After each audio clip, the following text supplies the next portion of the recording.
Hello, I'm Cody Rivers, and I'm a technology consultant with AIS.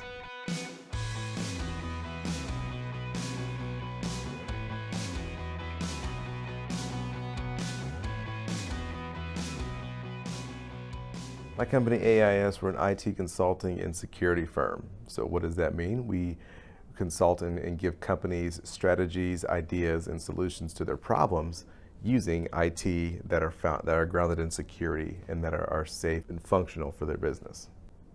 My role at AIS is Chief Technology Officer. So what I do is I oversee all of the technology for internal software use as far as client software that we implement. And then I make sure that it's up to code, that it's secure, that it's scalable, that we can repeat that process over and over again, and that we integrate the processes as much as possible to have an automated effect.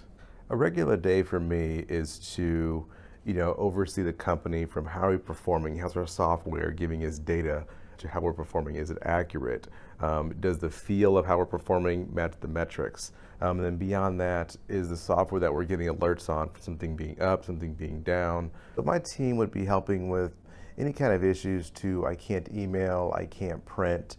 Our clients are calling into our help desk to get support for those issues. Our team will then remote into their machine, they'll get the issues resolved, we'll document what happened, and then the person can continue working. The skill sets and interests that are often found in the most successful technology professionals are going to be attention to detail, critical thinking, problem solving, and I would say just kind of resilience. Because it's one of those things I tell my team a lot, don't do it until you get it right, do it until you don't get it wrong.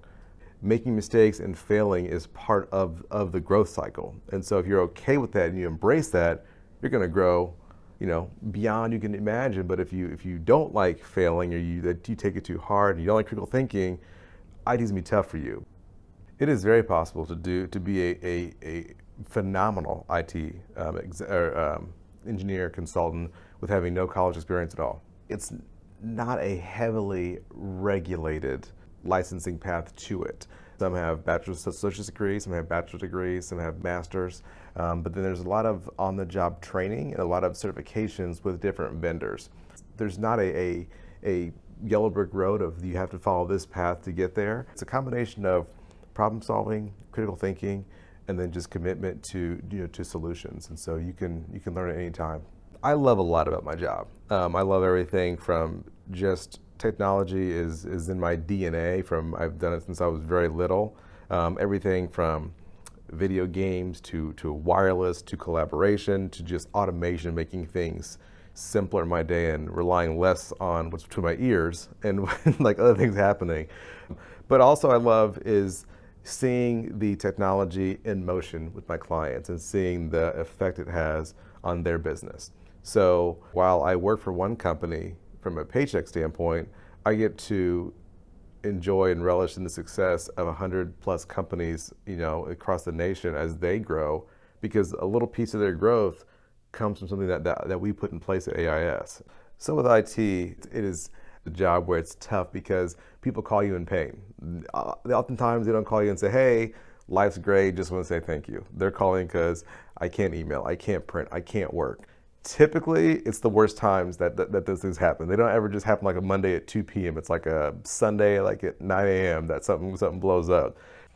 My biggest advice to people who are interested in technology is go for it, because like technology is one of the fastest growing industries in everything. It has now, matriculated into every type of business in the world. Software engineering, business analysts, IT analysts, security analysts is a huge industry, and it's one where you'll never have to look for work as long as you're focusing on yourself and sharpening your tool set. IT is more than just the coding, so I kind of get into, it touches everything from your email to your cell phone to wireless. So whenever you press a button, the medium that data travels to out to the internet and back to you, all that spectrum entails technology. To hone the skills, to build the skills, the information's out there. It's just having that, knowing the barrier is often much lower than what it may appear.